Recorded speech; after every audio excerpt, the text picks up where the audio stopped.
Ethan sat uneasily in the dentist's chair, his fingers clenching the armrests. The sterile scent of mouthwash lingered in the air, mixed with a sharp, metallic smell he couldn't quite place. The bright overhead lamp flickered briefly, as if reconsidering whether it wanted to stay on. Dr. Collins was a tall, imposing woman with sharp cheekbones and eyes that seemed to pierce straight into someone's soul. Her face had something unnatural about it, as if her skin was stretched just a little too tightly over her bones.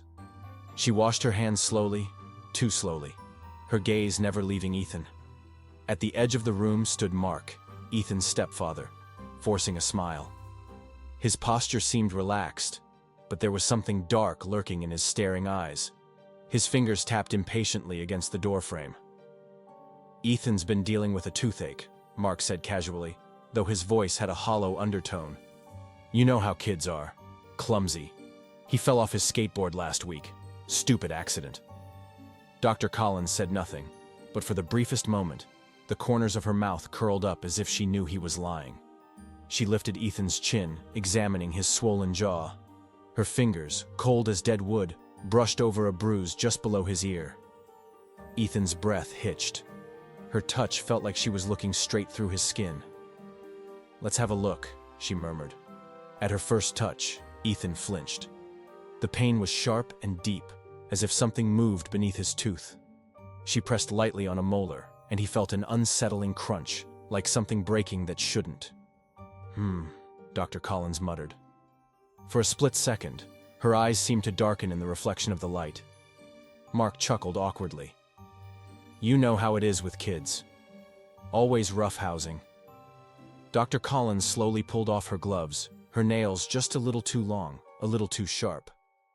"We'll need to do a procedure," she said calmly. "It'll take a while." She turned to Ethan. "Go use the restroom first. Trust me, you won't want to sit through this with a full bladder." Mark grinned. "Good call, Doc. No accidents, huh, kid? I'll take him." Dr. Collins fixed him with an unwavering stare. "That's not necessary. I'll take him." The silence that followed felt suffocating. Mark's fingers tightened on the doorframe. Dr. Collins waited, motionless, like a predator observing its prey. Finally, Mark gave a slow nod and leaned back.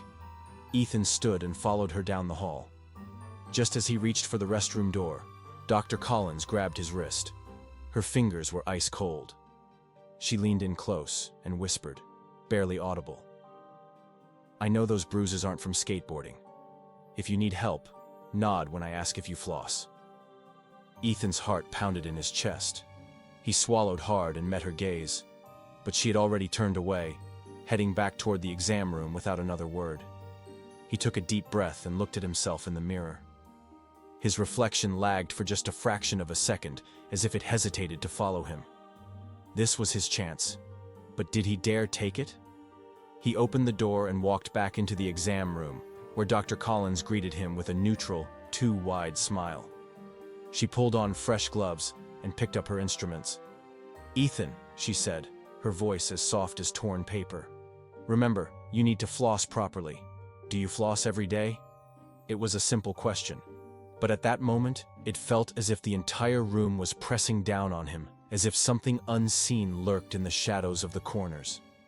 Ethan glanced at Mark, who stood casually in the corner, yet his shadow on the wall seemed to move independently of him. Then he looked back at Dr. Collins. His fingers tightened around the chair's armrest, his heartbeat thundered in his ears. He opened his mouth and nodded. Dr. Collins smiled briefly and picked up her tools. "Good," she said, adjusting the lamp closer to his face. "Let's begin." The light burned bright in his eyes. She leaned in closer, and her shadow seemed to detach from her body, stretching grotesquely along the wall. Ethan couldn't move. His body felt impossibly heavy, as if an unseen force was holding him in place. The sharp clang of metal against metal rang in his ears. Something clasped around his wrist, gentle, but with an unshakable grip.